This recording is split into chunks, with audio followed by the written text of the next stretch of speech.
Today I'm having happy hour at Film Utah with Danny Zappin. He's the former CEO of Maker Studios, and he wants to talk to us about his new company, Zealot. You must be super excited. Your company's here this week sponsoring Sundance, one of the biggest festivals in the country. Yeah, it's very exciting. I've been a big fan of Sundance for many years, so it's cool to actually be a sponsor and to have the coffee chat yesterday and meet a lot of new people, so it's been fun. Now, you were the former CEO of Maker Studios, which forever changed the profitability and sustainability of content creators and YouTubers, and now you've got a new company called Zealot. Can you talk to us about the new company and what your model is and what your plan is and how you think it's going to change filmmaking? Sure. I mean, Zealot is it's very much a media and entertainment company. So there's a lot of content creation and filmmaking at the core of that.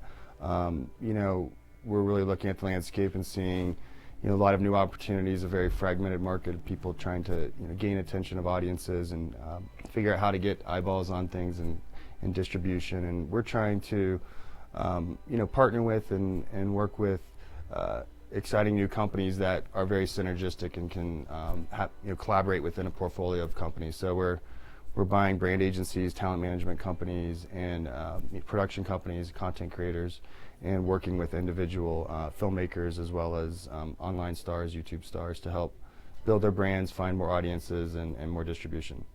What does that mean for the average independent filmmaker, someone like some of our audience members here?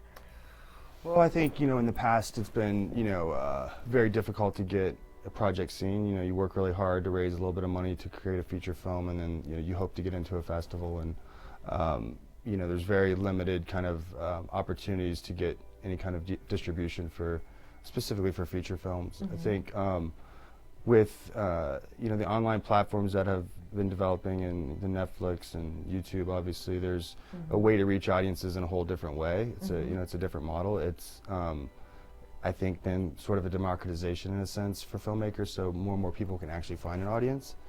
But it's very challenging to navigate all of it, and so we're trying to create a company that can kind of help with the navigation of it, create new opportunities for distribution, monetization, funding, even to raise money for projects, and then find unique ways to build audiences and monetize those outside of the traditional film distribution model.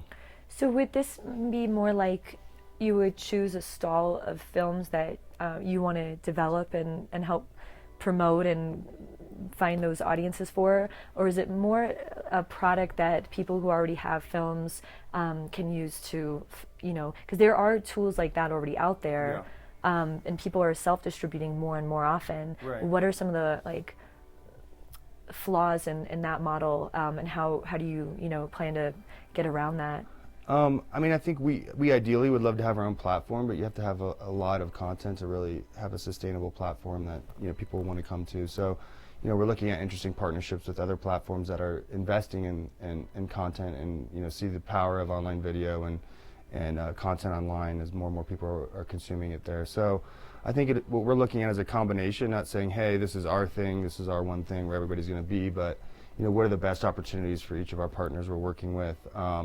Can we create a model that's more efficient on the cost side and then has more monetization opportunities on the distribution or ancillary revenue streams, through e-commerce or attaching brands to projects, where you could take a slate of films and have that slate be successful if one or two of them did fairly decent.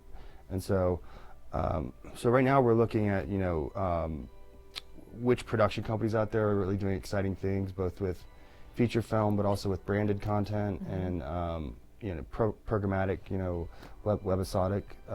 webisodes and things like that, and looking at, okay, can we take this team, add some more people to it and be able to create an infrastructure that can support a lot of independent filmmaking, whether it be short films or features or online.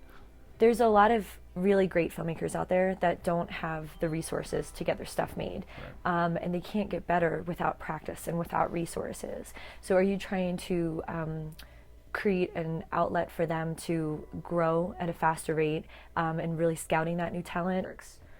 Yeah, I don't know that we have it all figured out yet, but I think at the core, like what the vision and mission of the company is to empower, individual content creators, whether they be the on-screen talent or the filmmakers, and create a portfolio of companies that can support them from a variety of areas, from driving audience to helping them bring in revenue, to having production resources, distribution opportunities, and really kind of create a new studio model that can support anything from short form user-generated content all the way to feature films. The better one company does or one talent does, the better for everyone who has a piece of that. So it's like we'll all rise up together. Take this shit down. It's a great model.